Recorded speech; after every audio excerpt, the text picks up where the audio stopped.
ये भी कुदरत के नज़ारे हैं। जब खेतों में पानी लगाया जाता है तो ज़ाहिर है उसके बाद जो नीचे कीड़े मकोड़े हैं वो ज़मीन से ऊपर आते हैं, उसे खाने के लिए ये सब बगले जो हैं वो इकट्ठे हो जाते हैं। यही हाल होता है जब ट्रैक्टर चल रहा हो हल चलाने के लिए, तो उसके पीछे भी बर्ड्स सारे आ जाते हैं।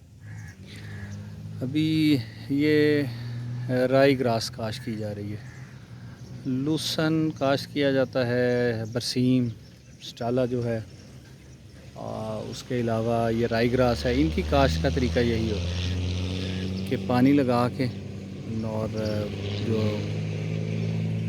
ये बिल्कुल नरम हो जाती है ज़मीन, पानी खड़ जब बैठ जाता है इसके ऊपर, क्योंकि ये बीज होता है थोड़ा सा वज़न में हल्का। अगर ये पहले बीज दे दिया जाए और फिर ऊपर से पानी लगाएं तो ये उसके साथ बह के एक साइड पे इकट्ठा होने का ख़दशा होता है।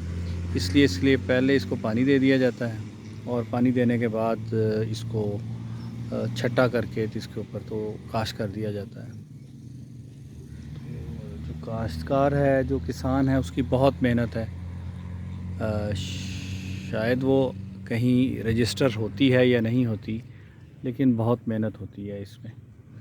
अब ये जो इसमें बीज दिया जा रहा है, ये अभी एक चक्कर में एक साइड पे अभी वहाँ से वापस आएंगे और पूरे एकड़ में ये इन्होंने फिरना है और बीज का छट्टा देना है।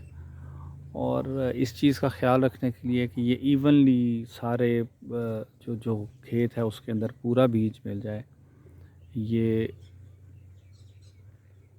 2 दफ़ा इसको 2 चक्कर लगाएंगे। एक दफ़ा ये बीज दे के इधर से जाएंगे तो दूसरी दफ़ा वहाँ से वापस आएंगे। तो किसान हैं ये अपने खेतों में बीज दे रहे हैं। ये देखें जी, अल्लाह इनकी मेहनत कबूल करे, आमीन।